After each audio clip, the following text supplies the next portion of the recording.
අපි ඉස්සෙල්ලාම බලමු පොල් කටු අඟුරු හදාගන්නේ කොහොමද කියලා. එතකොට අපි මෙතෙන්ට ගන්නවා පොල් කට්ටකුයි දර අලු ටිකක් පොල් කට්ට ඇතුළට දාලා මේ පින්තූරේ පේන විදිහට පොල් කටු උච්චන පොල් කට්ටියක් මැදට දේ දර භාජනයෙන් තියා ගන්නවා. ඊට පස්සේ ඒ අපි තියාගත්ත පොල් කට්ටෙට ලාම්පු තෙල් හරි මොන හරි දහණය වෙන දෙයක් තියලා ඒකට ගින්දර තියෙනවා. එතකොට මේ විදිහට තමයි ඒක හොඳට දැල් වෙන්න පටන් ගන්නවා. ඊට පස්සේ අපි පොල් කට්ට දැල් වෙන උදේ ඒ කුඩින් පොඩ පොල් කට්ටියක් ගොඩ ගන්නවා.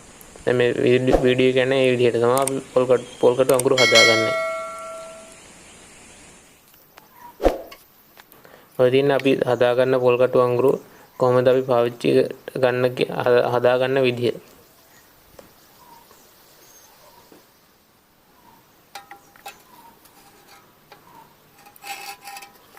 ඔයාලා ඒක මේ උඩ යට මාරු කර කර පොල් කට්ටු සේරම දැල් වෙන විදියට හදා ගන්න ඕනේ. මේ තියෙන මම මේ හදා ගන්න පොල් කට්ටු ටික මෙතන මම පොල් කට්ටු 20ක් විතර පාවිච්චි කරලා තියෙනවා. දැන් තියෙන්නේ මම හදාගත්ත දර අඟුරු ටික පොල් කට්ටු අඟුරු ටික.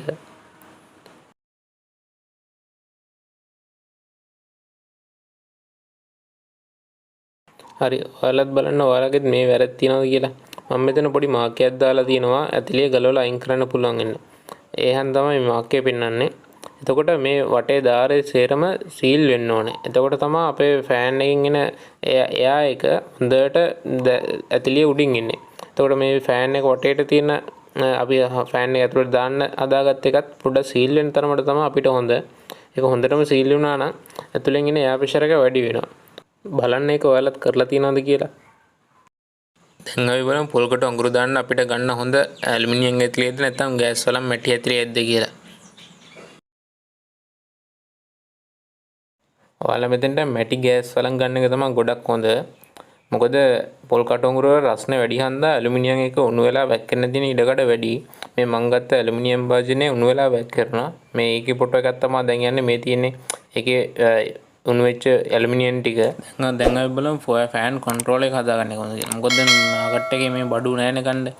එතකොට අපිට ගන්න පුළුවන් 230 කූලින් ෆෑන් එකක්. ඒ ෆෑන් එකට අපිට ගන්න පුළුවන් ෆෑන් කන්ට්‍රෝල් අපේ ගෙවල් වල පාවිච්චි කරන ෆෑන් කන්ට්‍රෝල් එක හරි ලයිටින් ඩිමර් පැනල් එක හරි. මම නම් කියන්නේ ලයිටින් ඩිමර් එක ගන්න එක තමයි ගොඩක් හොඳ. මොකද ඒක අපිට ෆෑන් එක කන්ට්‍රෝල් කරන්න ස්මූත් එකේ ඉඳන් හයි එකට යන්න පුළුවන් හන්දා ලයිටින් ඩිමර් එක ගන්න තමයි වටින්නේ.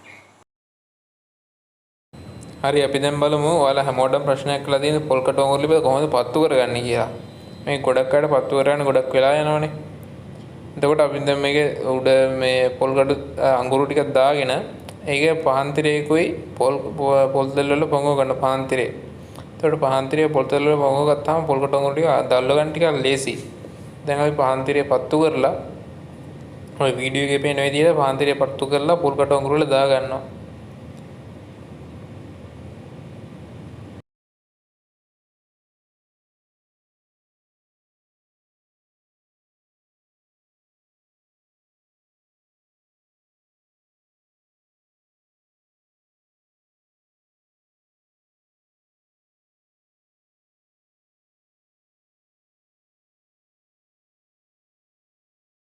දැන් පොල් කටු අඟුරු ටිකට පොඩ්ඩක් පත් වෙන්න දැල්ල පත් වෙන්න පොඩ්ඩක් ඇවිල්ලා අපි ෆෑන් එක පොඩ්ඩක් වැඩි කර ගන්නවා. එතකොට පොල් කටු අඟුරු ටික ඇවිලෙන්න බලන මේ ප්‍රතිශතය වැඩි වෙනවා.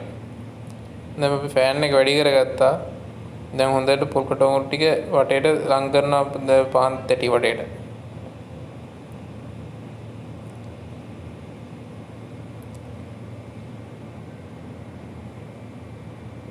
තව අපිට මෙතෙන්ට ඕන වෙනවා මේ පොල් කටු අඟුරු රස්නේ ටිකක් හිටියට ගින්දර මදිනේ.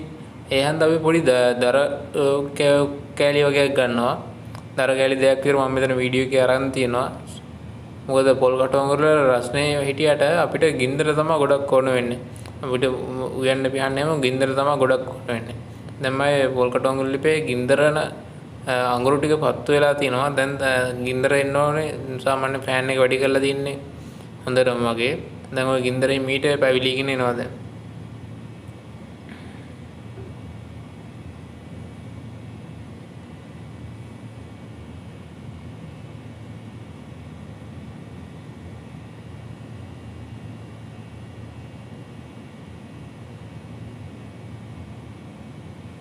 දර දාන්නේ පොල්කටු අඟුරු ලිපේ මොකද පොල්කටු අඟුරු ලිප තියෙන පොල්කටු අඟුරු පත් වුණාට පස්සේ ගොඩක් වෙලා දැල්ව ගන්න බෑ අපිට.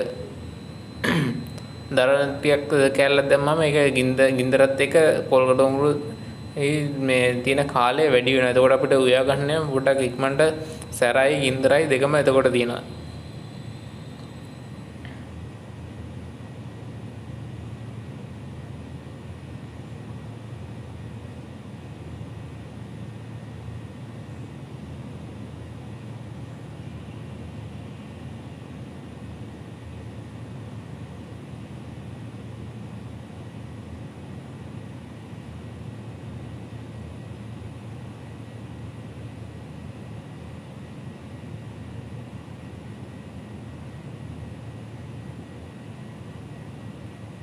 මගේ දැන් අඟුරු ටික පත්තු වෙලා තියෙන්නේ. හැබැයි තාම ගින්දර ආවේ නැහැ. දැන් අපි බලමු ගින්දර එන්න හන්ද මම පොඩ්ඩක් ගිනි කුර පත්තු කරලා දානවා.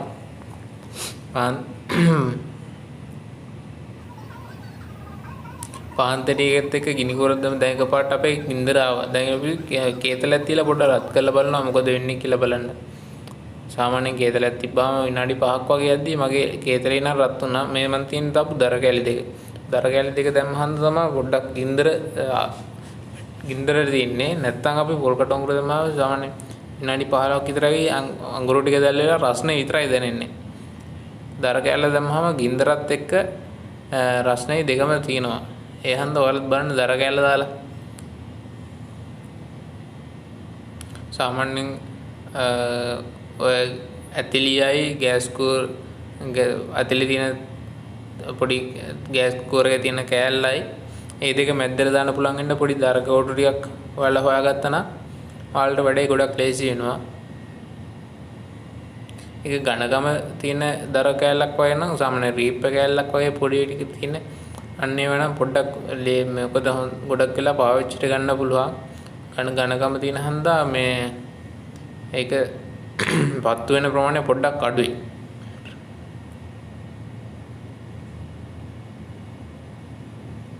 සාමාන්‍යයෙන් මගේ කේතලේ විනාඩි 5ක් වගේ යද්දි රත් වුණා.